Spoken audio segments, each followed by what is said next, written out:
6 weeks ago, I stood right here and I warned you. I said California wants to track every mile you drive and charge you for it.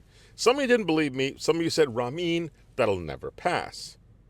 Well, it just passed the assembly. AB 1421, January 29th, 2026. It's real, it's happening, and it's headed to the Senate right now. So let me break down exactly what this means for your family, your wallet, and damn it, your privacy. Because this isn't just about money anymore. This is about the government putting a tracker in your car and knowing everywhere you go. Stick around to the end. I'm going to name some names, specific senators, their damn phone numbers, because we still have time to stop this. But you got to pick up the phone. So let's get into it. Breaking news from Sacramento, California. Democrats just made your cost of living much more expensive. They voted to approve a new mileage tax, charging every driver in the state per mile that they drive, and that's on top of the sky-high gas taxes. So I started digging into the numbers, and let me make this real for you. 6 to 9 cents per mile that you drive. The proposed mileage tax, 6 to 9 cents per mile. Now you're thinking, 6 cents? That's nothing. Really? Let's do the math. You and your spouse, 2 cars, maybe you lease, maybe you own. You're trying to keep each one under 12,000 miles a year so you don't get hit with an overage fee. So that's an average mileage for a California resident. So together you're driving about 24,000 miles a year. Pretty average, pretty California.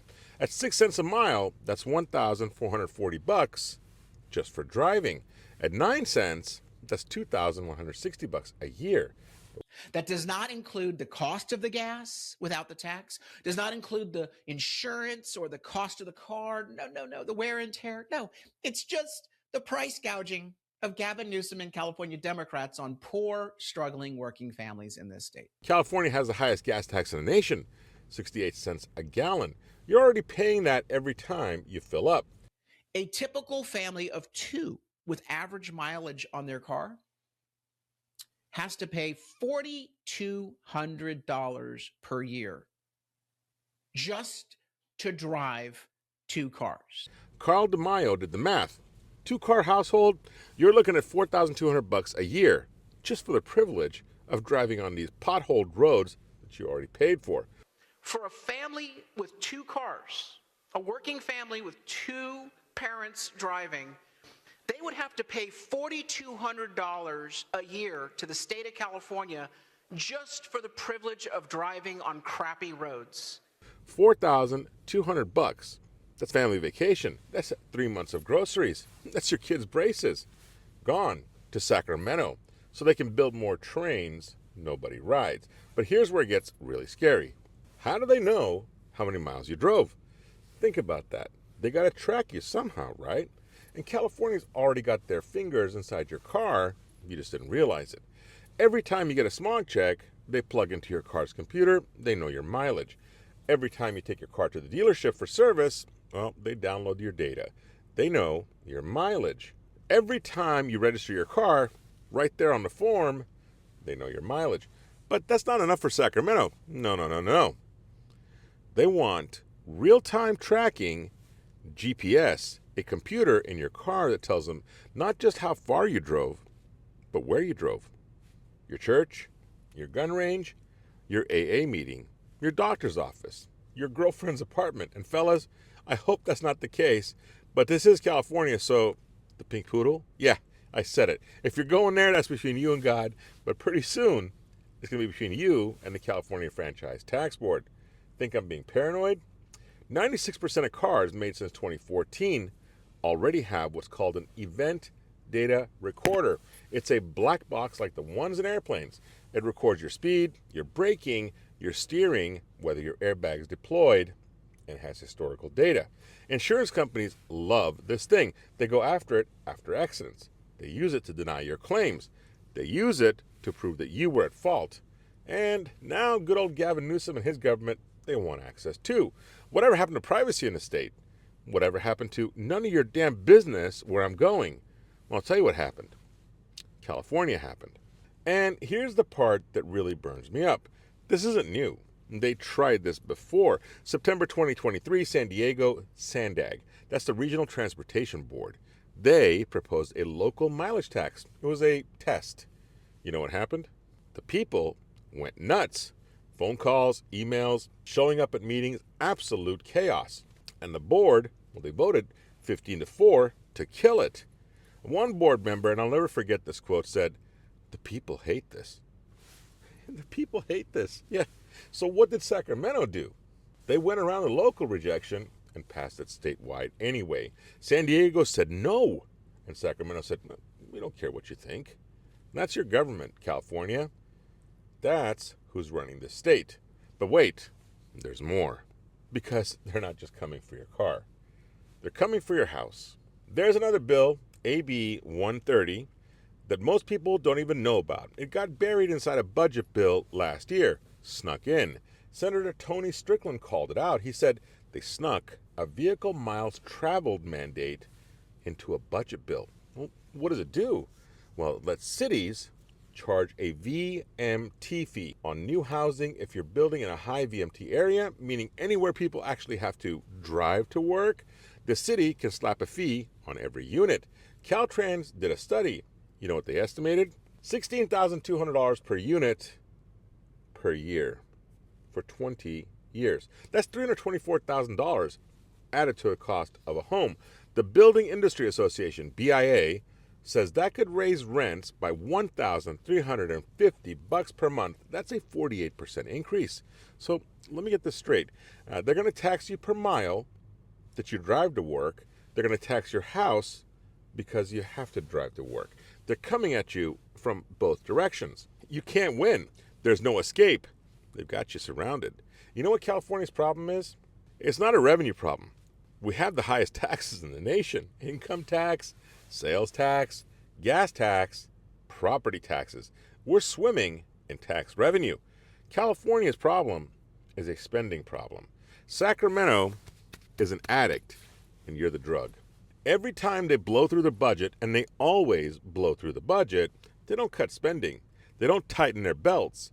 They don't do what you and I have to do when money gets tight. No, they come back to you, hand out again. We need more. You're all I've got, and I really, really need your help. I really do. Give us more. Just a little more. We promise. This is the last time. Sound familiar? Well, that's what addicts say. You're not a citizen to these people. You are a piggy bank. You are an ATM. You're a wallet with legs. And now you're a piggy bank with a GPS tracker. Now, let me connect some dots for you because this gets even uglier. You heard about the billionaire tax, right? It's on the November ballot. One-time 5% wealth tax on anyone worth over $1 billion. You know who's behind that because I've already told you. SEIU, Service Employees International Union, the Healthcare Workers Union. Now, here's the thing. I'm not against unions. Working people organizing for better wage, fine, that's America. But here's what I am against. That same union, SEIU, that's pushing the billionaire tax. It's the same union funding the legislators who want to tax you per mile. They want to squeeze the billionaires for 5% of their wealth, and they also want to squeeze you for every mile you drive. But here's the difference. The billionaires, they can leave. Elon already did. Sergey already did. Chamath already did. They can check out anytime they like. You can't leave. You got a job. You got kids in school. You got a mortgage. You're stuck. So you're the one who pays every single time. All right, here's where I need you to do something.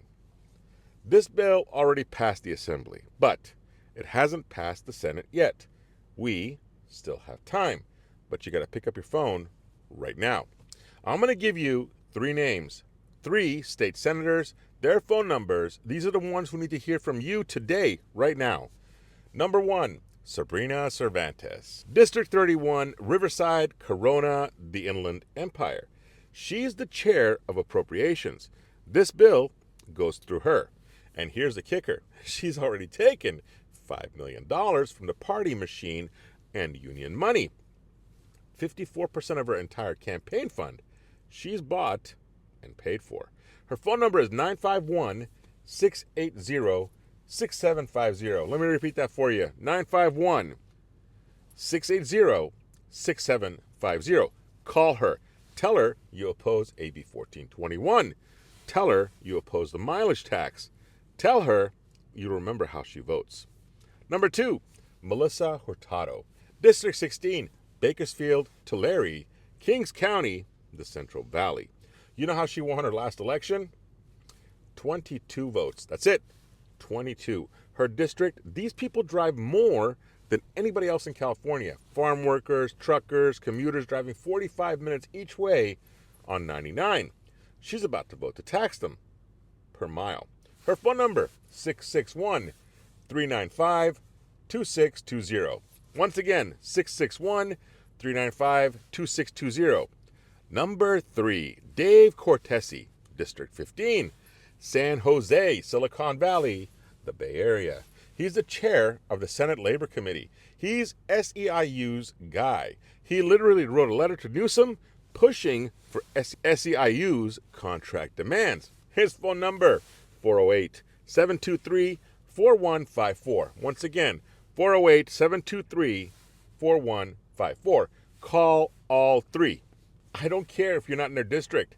They represent California. They answer to all of us. And here's what you say. I oppose AB 1421. I oppose the mileage tax. I will remember how you voted. That's it. Simple, direct, 15 seconds. Look, I know some of you are thinking, Ramin, what's the point? They're going to do whatever they want anyway. Maybe, but here's what I do know. San Diego said no, loud enough that their own board killed it. We can do the same thing, but it starts with you. Not with angry comments on YouTube, not with venting to your coworker, not with shaking your fist at the TV. It starts with picking up the phone.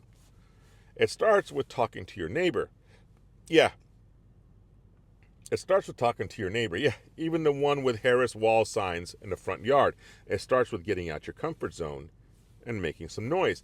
These politicians count on you being too tired, too busy, too beat down to fight back. Prove them wrong. I put all the names and numbers in the description, plus a link to find your senator if I didn't mention them. And I promise you this, before November, I'm going to put out a video showing exactly how every single one of these guys voted. We're going to hold them accountable. It starts here. It starts now. It starts with you. I'm Ramin. This is Real Talk. I'll see you in the next one.